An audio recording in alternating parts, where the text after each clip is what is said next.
Mansidão e misericórdia. Mensagem por João Calvino. Mateus capítulo 5, versículos 5 a 7. Bem-aventurados os mansos, porque herdarão a terra. Bem-aventurados os que têm fome e sede de justiça, porque serão saciados.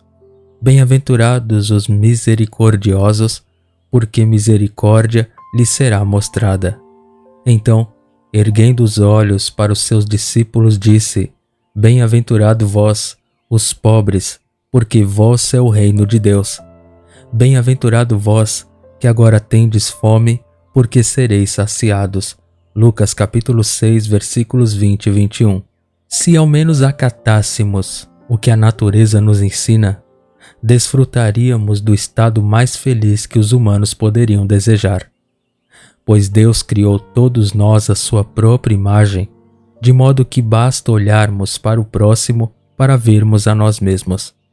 Somos uma só carne, e embora as aparências e as atitudes sejam muito diferentes, é impossível apagar a unidade que Deus nos conferiu. Se ao menos isso estivesse bem gravado em nossas mentes, estaríamos todos vivendo em paz uns com os outros em uma espécie de paraíso terrestre. O oposto, no entanto, é o caso. Todos ao nosso redor seguem seus próprios interesses e procuram sua própria vantagem. Todo mundo quer dominar os outros. Daí nosso orgulho, nossa grosseria, nosso veneno, no instante em que somos provocados. Aspereza e até crueldade abundam. Somos vingativos e causamos problemas sem fim. É como se um raio caísse do céu toda vez que alguém é ofendido. Portanto, se no decorrer da vida passamos por muitas dificuldades, não precisamos procurar muito a explicação. A dor que os homens sofrem vem de seus semelhantes. É claro que é verdade que todas as pessoas têm suas desculpas. Eles não querem nada melhor, dizem eles, do que ser gentis e educados e mostrar paciência para com aqueles entre os quais vivem. Mas acrescentam, não é possível negar nossa natureza humana. Devemos caçar com os cães, porque ser ovelha é correr o risco de virar jantar alheio. Essa, então, é a desculpa geralmente oferecida pelos homens para encobrir suas ações. Na realidade, eles estão tão cheios de amargura, arrogância e orgulho que não conseguem tolerar um ao outro. É ainda mais apropriado, então, que nos lembremos da lição que o Filho de Deus tem para nós aqui. Pois, embora pensemos que sofremos quando não podemos retaliar contra aqueles que nos maltratam, ele nos diz que são os pacificadores e os mansos que possuirão a terra. Agora, o senso comum nos diz que tal coisa não é crível. A experiência também sugere que a vitória e o sucesso vão para os mais ousados e agressivos, enquanto os despretensiosos não ousam abrir a boca para protestar ou reclamar, mesmo que outros possam roubá-los e expoliá-los de tudo que possuem.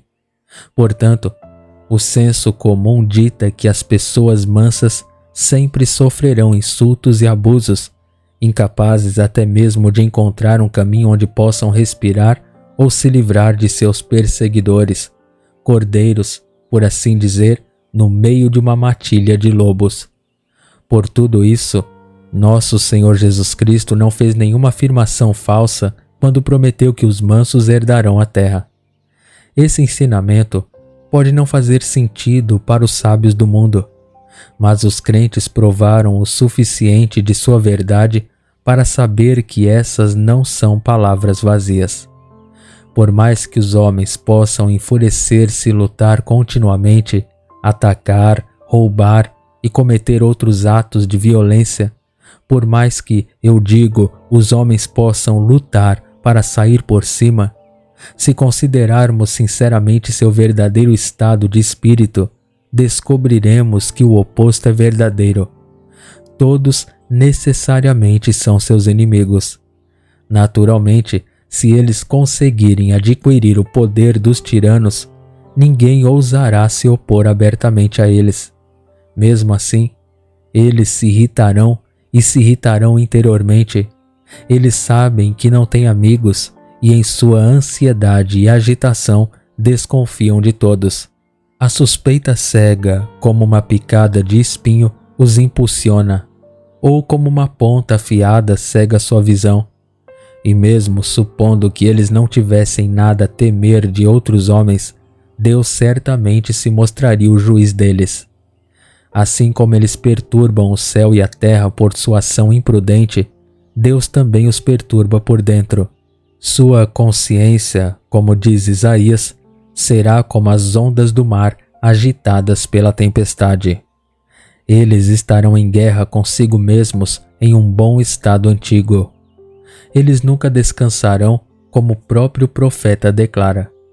É por isso que a lei diz explicitamente que a vida de tais homens está por um fio, que seus olhos se afundarão em suas testas, que seus membros tremerão, e ao amanhecer eles gritarão: será que eu viverei o suficiente para ver a noite cair? E ao entardecer eles perguntarão: será que vou conseguir passar a noite? Supondo que eu fosse atacado, o que eu poderia fazer? Somente aqueles cegos pela vaidade, mentiras e preconceitos deixarão de ver quão verdadeira é a profecia de Isaías. Todos nós sabemos como é com aqueles que atacam como lobos seus semelhantes, que roubam e devoram e que por arrogância e orgulho tentam ganhar tudo o que podem. Eles nunca conhecem um momento de paz. Eles podem possuir a terra, podem ser senhores poderosos, mas, onde quer que pisem, são como homens mortos. Apesar de todos os seus castelos e fortalezas e guardas bem armados, o fato é que eles estão na prisão. Em campo aberto e com escolta numerosa, ficam inseguros, em constante estado de medo e tremor. Em suma, onde quer que vão, eles veem muito bem que são como Caim, sem paz de espírito e cercados de ansiedade por todos os lados. Possuindo muito, finalmente não possuem nada, pois são incapazes de desfrutar do que pensam ter. É assim com todos o que este mundo considera grandes. Interiormente, eles estão em estado de turbulência, embora na opinião dos homens não tenham motivo para isso. Por que então eles são assim? É porque Deus traz problemas para aqueles que trazem problemas para todos os outros. Eles estão perdendo o juízo, vendo inimigos ao seu redor e julgando cada homem, grande e pequeno, como uma ameaça. Pois embora ninguém ouse dizer uma palavra ou levantar um dedo contra eles, eles estão muito ressentidos. O mundo inteiro pode ser mudo e as honras podem ser acumuladas sobre eles. Inversamente, os pobres que caminham com sinceridade e perseveram com paciência estão seguros. Por mais crueldades e provações que sofram, com certeza herdarão a terra, como diz o Salmo 37. Embora eles não possuam um pé de terra, nem prado, vinhedo, campo ou casa, eles estão convencidos de que foi Deus quem os colocou neste mundo. E embora possam ser como pássaros empoleirados em um galho, podem dizer com serena segurança: Deus dirigirá meus passos onde quer que eu esteja. A terra também me acolherá e me alimentará, pois foi criada para este fim. Deus permitirá que eu encontre um lar aqui e Ele cuidará de mim como seu hóspede desde que lhe agrade. Quando uma pessoa tem essa certeza, quando sabe que Deus a sustenta e continuará a sustentá-la, ela é infinitamente mais rica do que aqueles que se agarram e abrem caminho pela vida e que na pressa de engolir tudo não se satisfazem com reinos, ducados, países ou cidades. Quando seu trabalho é feito, no entanto, eles não têm para onde se refugiar, nenhum esconderijo, nenhum refúgio, pois Deus está contra eles e todo homem é seu inimigo. Embora os crentes sejam estrangeiros e errantes neste mundo, o lar que eles têm na terra não é muito melhor do que qualquer domínio terreno, fonte de tanto tormento para todos os que o cobiçam. A experiência também ensina aos crentes que Deus está cuidando deles. Imagine o que aconteceria se fosse diferente. Pense por um momento na malevolência e fúria dos incrédulos. Eles são a imagem espelhada de Satanás, seu pai. O mundo estaria cheio de assassinos, e todas as pessoas boas e amantes da paz logo seriam varridas, se Deus não usasse seus poderes secretos para mantê-los seguros. Isso, eu digo, é o que podemos esperar se, voluntariamente, fecharmos nossos olhos para a graça de Deus tão claramente revelada nesta passagem. Além disso, sabemos que Deus nos deu o Senhor Jesus Cristo para ser nosso pastor. Como tal, seu trabalho mais vital é preservar nossas almas até que alcancemos a salvação eterna que Ele conquistou para nós. No entanto, mesmo nesta vida transitória, Ele cuida também do nosso ser físico. Sejamos, portanto, suas ovelhas, pois Ele não é pastor de lobos. Se escolhermos viver como animais selvagens, nos livrarmos de todas as restrições e planejarmos, como diz o ditado, adicionar insulto à injúria, e se tão logo nos ofendemos ou nos aborrecemos, pegamos em armas para tentar nos vingar, criar tanto caos quanto pudermos, não podemos esperar que Jesus Cristo seja o nosso pastor. O que Ele exige é que ouçamos sua voz. Ovelhas e cordeiros ouvem a voz de seu mestre. Deixe-o ser nosso exemplo. Se então formos honestos e sinceros, os mansos herdarão a terra. Essa é uma noção que a mente humana não pode entreter. Em vez disso, costuma-se dizer que todos os que são graciosos, sinceros e longânimos são pobres tolos. Eles fariam melhor retaliando do que permitindo que sua boa natureza fosse abusada. No entanto, o que Jesus declara em outro lugar é verdade. Diz: o melhor e mais preferível caminho é manter nossa sinceridade, praticar a paciência quando somos difamados, não pagar o mal com o mal, mas vencer o mal com o bem. Se fizermos isso, teremos encontrado o único caminho verdadeiro pelo qual podemos possuir a terra. O que afinal procuram os ousados e brutais quando os homens tremem ao vê-los e tremem sua chegada? O objetivo deles não é possuir a terra, governá-la como um tirano. Sim, é isso que eles cobiçam para si mesmos. Mas como vimos, eles próprios são cativos em todos os lugares da terra. Em campos abertos, cidades, castelos e fortalezas, todos são inimigos.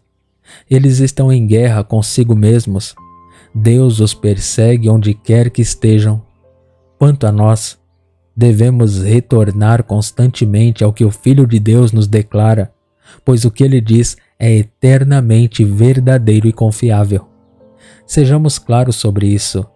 Desde que, como ele diz, exerçamos autocontrole e sejamos pacientes, desde que possuamos aquela mansidão que ele exige de nós e para a qual ele nos chama, herdaremos toda a terra. Com corações agradecidos, livres e abertos, desfrutaremos das coisas boas que Deus em sua bondade nos proporciona aqui.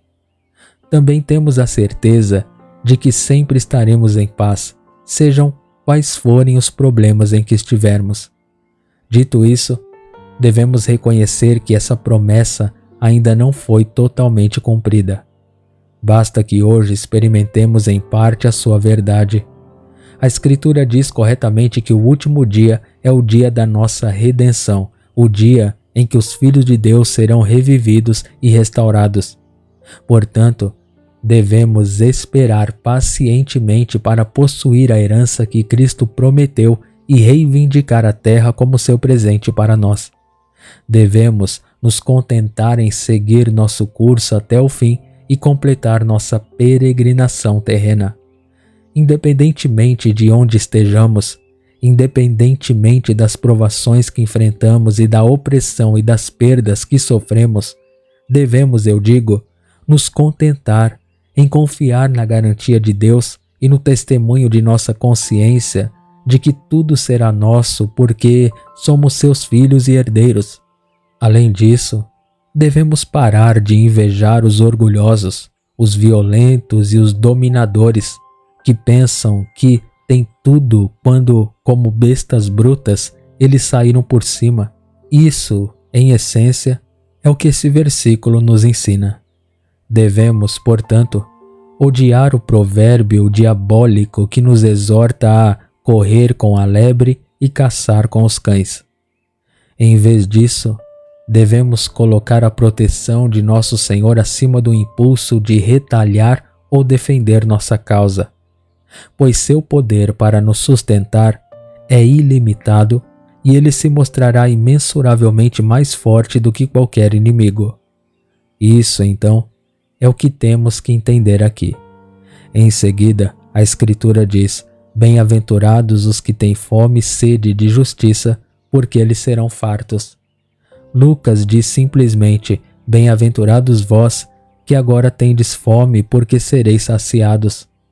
Mateus acrescenta a palavra justiça por uma questão de precisão. Mesmo assim, ele tem sido mal interpretado. Alguns procuraram um significado mais alto e mais sutil do que o justificado. Devemos ser zelosos, dizem eles, pela retidão, isto é, devemos ansiar por uma ordem mais justa e correta, de modo que, quando Deus vir como somos sinceros, Ele mudará o mundo para melhor e alegrará nossos corações. Agora, isso é uma coisa perfeitamente boa para ensinar no contexto apropriado. Os escritores do Evangelho, no entanto, explicam completa e fielmente o significado de Cristo aqui. Das palavras de Lucas, nenhum significado tão sutil ou profundo pode ser derivado.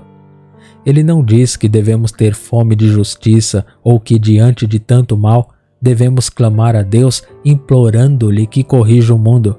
Então, quando a Escritura diz: bem-aventurados os que têm fome, significa o mesmo que vimos antes. Bem-aventurados os que choram, que são pobres de espírito e, portanto, angustiados, e que se voltam para Deus em busca de refúgio e alívio. Por que, então, Mateus acrescenta a palavra justiça? Expressar uma ideia perfeitamente apropriada. O que ele realmente quer dizer é que os filhos de Deus não apenas terão fome e sede, isto é, sofrerão opressão, desprovidos de ajuda e conforto, mas terão o direito ao seu lado, pois não terão dado a ninguém motivo para prejudicá-los. Não que busquem privilégios ou favores especiais por não terem prejudicado ninguém. Eles não tentam ganhar o caso por meios dissimulados. Tudo o que eles pedem é que sejam tratados com igualdade e não assediados sem justa causa. Eles têm todo o direito de se sentir assim, mas seu desejo não será atendido fácil ou imediatamente. Quão miseráveis e infelizes eles seriam se não fosse pela promessa feita aqui de que seriam preenchidos. É assim que as palavras de nosso Senhor aqui são melhor compreendidas. Antes de mais nada, Ele nos adverte que não desfrutaremos de um estado de descanso ou repouso, mas que, ao contrário, teremos fome e sede e que nosso desejo por todas as necessidades da vida será frustrado. Nem sempre encontraremos comida e bebida quando precisarmos.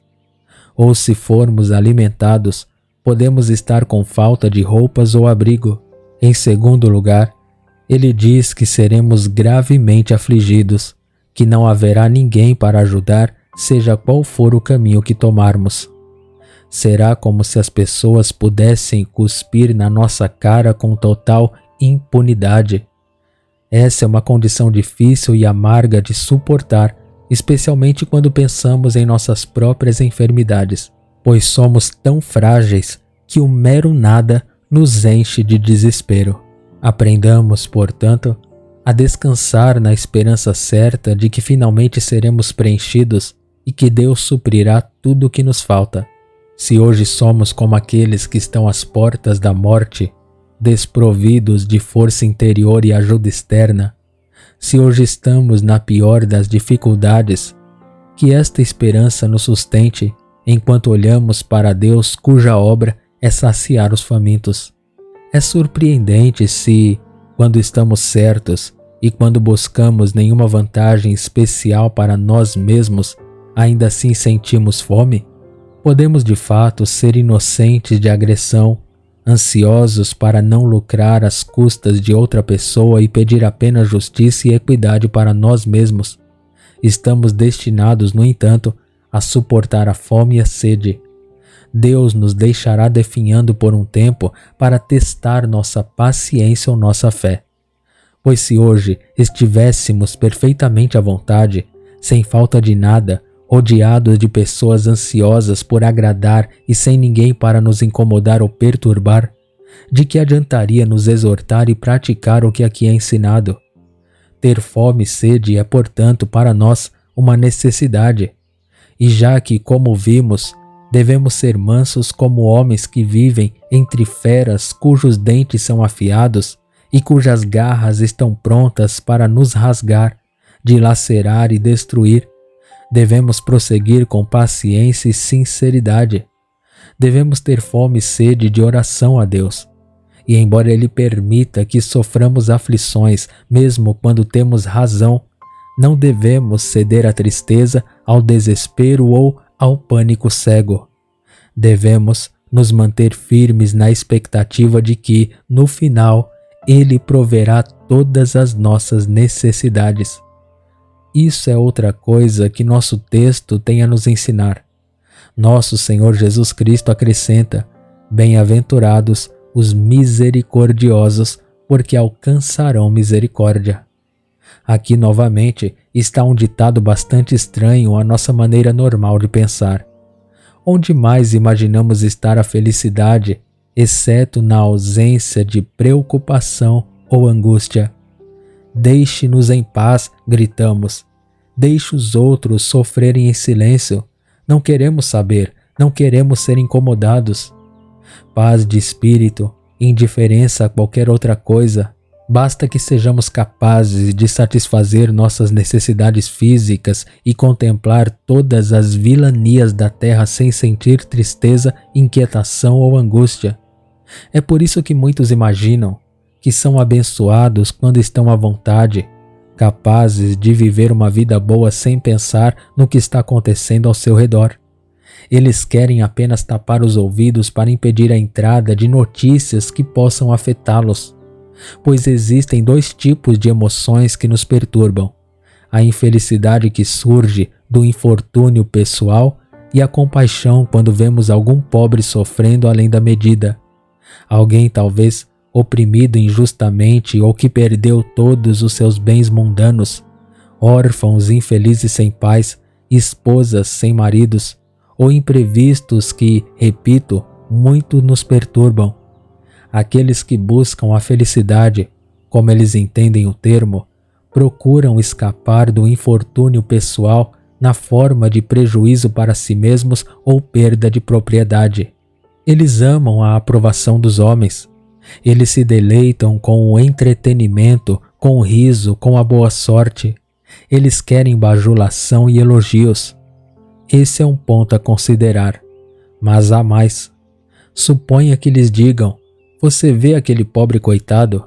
Ele está sofrendo terrivelmente. Ele não tem nada, não tem dinheiro e sua saúde acabou. É lamentável de se ver. Notícias como essa são uma fonte de aborrecimento para as pessoas mundanas.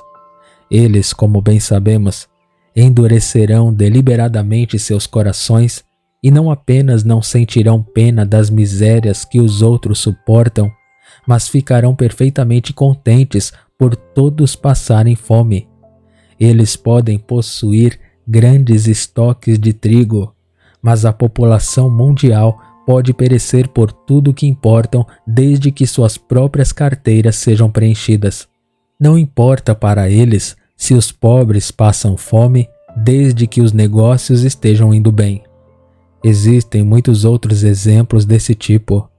Todos eles mostram como é fácil para os homens que desprezam a Deus deixar de lado toda a piedade e compaixão a fim de evitar preocupações e problemas. Agora, a Escritura diz algo muito diferente aqui. Devemos suportar pacientemente nossas próprias aflições, um ponto que já observamos, mas também devemos suportar as aflições de nosso próximo. Devemos assumir sua identidade, por assim dizer, para ser profundamente tocados por seu sofrimento e movidos pelo amor para chorar com eles. Devemos chorar com os que choram, como nos exorta Paulo. Dissemos anteriormente que, embora estejamos expostos ao infortúnio, problemas, opressão e abuso, podemos ser verdadeiramente felizes porque Deus abençoa nossos sofrimentos quando olhamos para Ele. Neste versículo, o Senhor Jesus Cristo leva os crentes um passo adiante, ensinando que, além de sermos mansos e pacientes quando estamos aflitos, devemos ser um com os outros em suas aflições e tão tocados pela compaixão por seu sofrimento que olhamos para eles por formas de ajudá-los como se a dor deles fosse a nossa. Digo novamente, uma vez que Deus nos uniu para fazer de nós um só corpo, todos os membros são necessariamente um, e cada indivíduo deve receber sua parcela de sofrimento a fim de aliviar aqueles que não podem suportar mais. Essa é a verdade que devemos entender aqui. O que é pena? Resumindo, nada mais é do que a dor que sentimos pela tristeza de outra pessoa.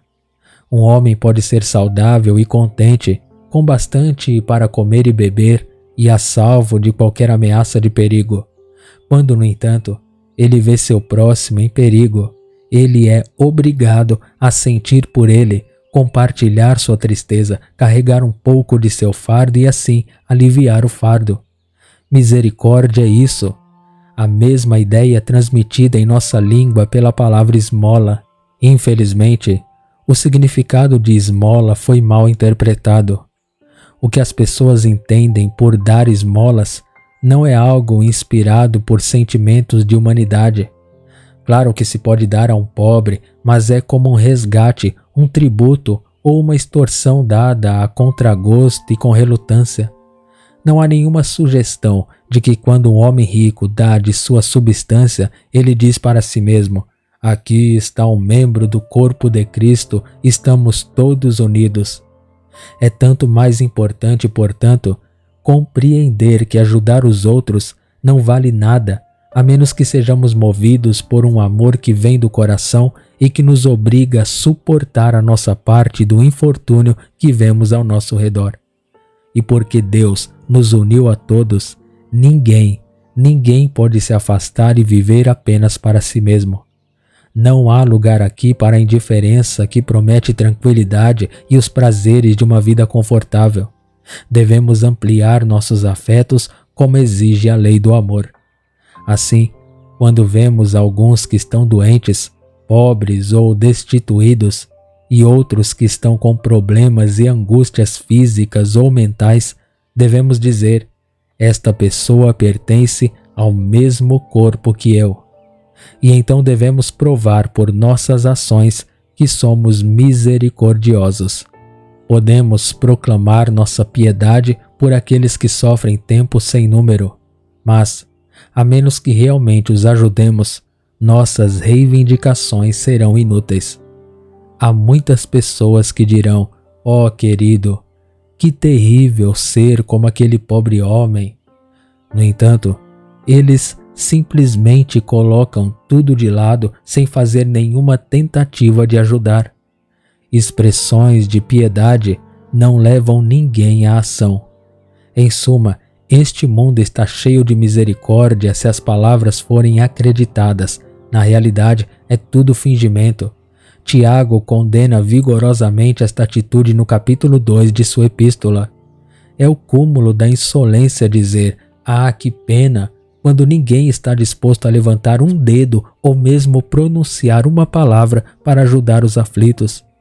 Devemos aprender, portanto, primeiro a ser gentis e compassivos com aqueles que sofrem, e então fazer uso diligente das oportunidades que Deus oferece. Este versículo tem uma promessa anexada a ele, pois somos notoriamente lentos para agir. Também é verdade que o Filho de Deus diz aqui é contrário às nossas inclinações naturais. Não concordamos facilmente com isso. A promessa, portanto, serve como um ponto de entrada, pois se o texto simplesmente dissesse "Bem-aventurados os misericordiosos", nós o rejeitaríamos de imediato. Quando, no entanto, Cristo nos diz que todos nós precisamos de misericórdia, tanto de seu Pai Celestial quanto de nossos semelhantes, e que só podemos obtê-la se formos misericordiosos, isso pelo menos deveria nos levar a olhar mais de perto para nós mesmos. Quando começamos a saborear a verdade do que nos é dito aqui, só podemos concluir que ser misericordioso é de fato parte da bem-aventurança desfrutada pelos filhos de Deus. É um fato simples que todos nós precisamos de misericórdia. Tomemos, por exemplo, a pessoa que tem tudo o que poderia desejar neste mundo. Muitas decepções ainda assim virão em seu caminho. Até mesmo príncipes, reis e poderosos senhores suportam em um momento ou outro terríveis provocações, sofrendo às vezes no corpo, às vezes na mente.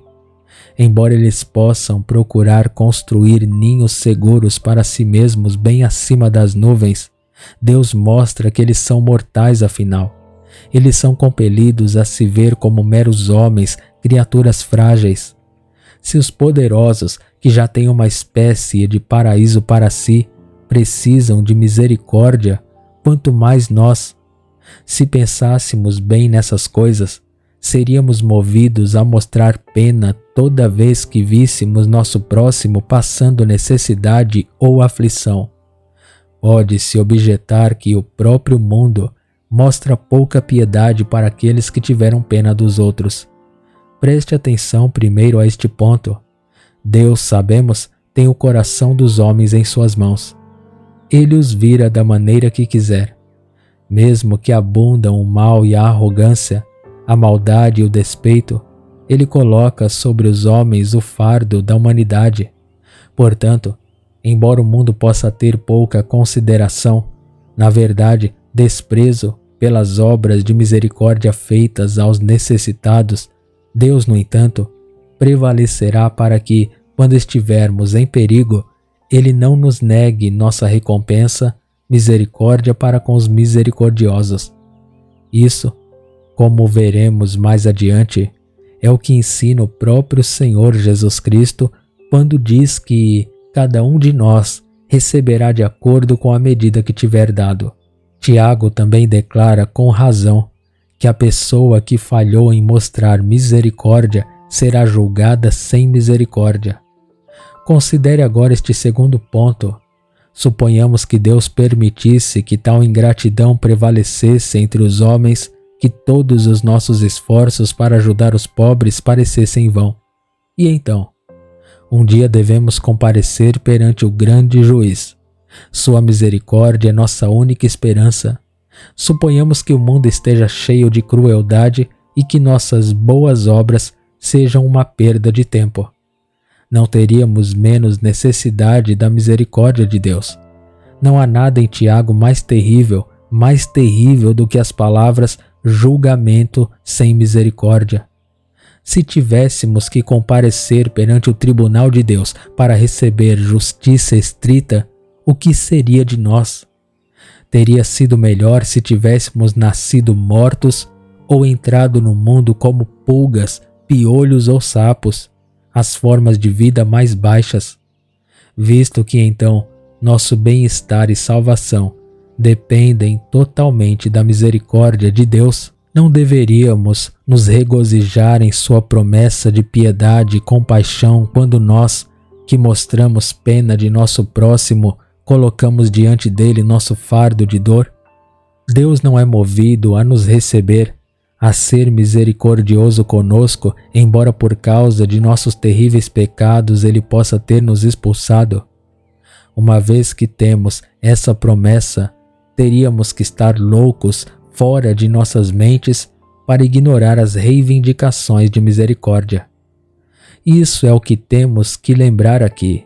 Aliás, é um fato que Deus nos permite provar, pelo menos em parte, o que o Filho nos confirma, porque é a verdadeira testemunha que veio do lado do Pai para declarar a sua vontade, como lemos no capítulo 18 do Evangelho de João. Saiba então que, quando formos misericordiosos, nós mesmos receberemos misericórdia até mesmo dos homens. E por mais maus e ingratos que sejam, Deus os pressionará com tanta força que, quando precisarmos, eles nos ajudarão, embora a ideia de servir a Deus e dispensar caridade possa estar longe de suas mentes. Será com eles como foi com os egípcios, que, embora inimigos do povo de Deus, foram compelidos a entregar-lhe as coisas mais preciosas que possuíam. Em todo caso, temos coisas mais elevadas em que pensar. Em última análise, devemos prestar contas de como vivemos. Se formos misericordiosos, descobriremos que Deus é misericordioso conosco. Além disso, a misericórdia não consiste simplesmente em compaixão para com aqueles que descrevi, os sedentos, os famintos, os doentes, os feridos e os oprimidos. Exige também que suportemos as enfermidades daqueles que, por si mesmos, merecem ser desprezados. Claro, aqui como em outros lugares, devemos observar o equilíbrio que encontramos nas Escrituras. Quando mostramos misericórdia para com aqueles que erraram, nunca devemos condescendê-los com lisonjas diretas, nem ignorar seus erros para que eles fiquem ainda piores. Devemos mostrar pena quando vemos que nossos vizinhos ainda estão sujeitos a muitas fraquezas, e devemos ser pacientes com eles, não para imitá-los, mas para repreender suas faltas com bondade. Nunca devemos nos regozijar como muitos que riem e sorriem sobre o infortúnio de outra pessoa. Em vez disso, devemos lamentar e dizer que triste aquele pobre homem ofendeu a Deus. Deveria nos afligir ver alguém perecer, que foi redimido com tanto amor pelo precioso sangue de Cristo. Deveria nos angustiar ver a justiça de Deus transgredida e sua glória diminuída. Acredite em mim, essas coisas devem despertar nossa compaixão. É assim que encontraremos misericórdia aos olhos de Deus, tendo piedade daqueles que se desviaram ou tropeçaram por fraqueza, suportando-os e tentando colocá-los de volta em seus pés. Paulo nos exorta a fazer as duas coisas. Devemos exercer a misericórdia sem parcialidade, tomando cuidado para não ceder aos caídos. Inversamente, não devemos ser tão duros e extremos que deixemos de apoiá-los. Ele nos diz para repreender aqueles que se desviaram, mas com mansidão de espírito. Reflita, ele diz, que você também pode pecar. Se você compreender sua própria fraqueza, terá pena daqueles que são pecadores como você. Assim vemos como, em todo tempo e em todo lugar, devemos exercer a bondade, tendo compaixão de quem fez o mal, ajudando os necessitados. A respeito dessas coisas, observe o que está escrito em Lucas. Vocês mesmos são abençoados, ele diz. Isso é para mostrar que não basta ter entendido esse ensinamento e ter declarado que ele é verdadeiro. Devemos também, cada um de nós, aplicá-lo pessoalmente. Não devemos permitir que as palavras simplesmente passem diante de nossos olhos ou ecoem em nossos ouvidos sem nos lembrarmos de nada, nada além de bem-aventurados aqueles, abençoados são aqueles. Nosso Senhor Jesus Cristo pretende tudo isso para nossa instrução. Em primeiro lugar, devemos aprender a ser educados e pacientes em todas as provações. Em seguida, a fome e a sede, permanecendo mansos, mesmo quando somos perseguidos injustamente, embora não tenhamos feito nada de errado. Por último, devemos aprender a ter pena daqueles que sofrem e ser sinceramente movidos a ajudá-los conforme a capacidade e a oportunidade. Devemos fazer todas essas coisas sem esquecer a palavra agora que Lucas acrescenta. Por fim, certamente descobriremos que aquele que pronunciou essas palavras possui todo o poder.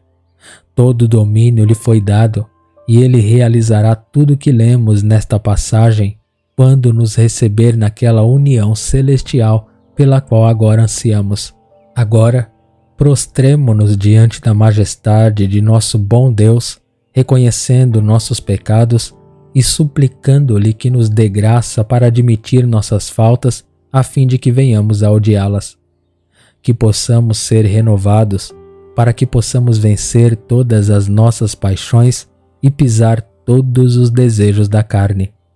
Que tenhamos como objetivo seguir a regra que nos foi revelada por nosso bom Mestre, e que possamos nos entregar a Ele na expectativa de que Ele será fiel e cumprirá as promessas que nos fez.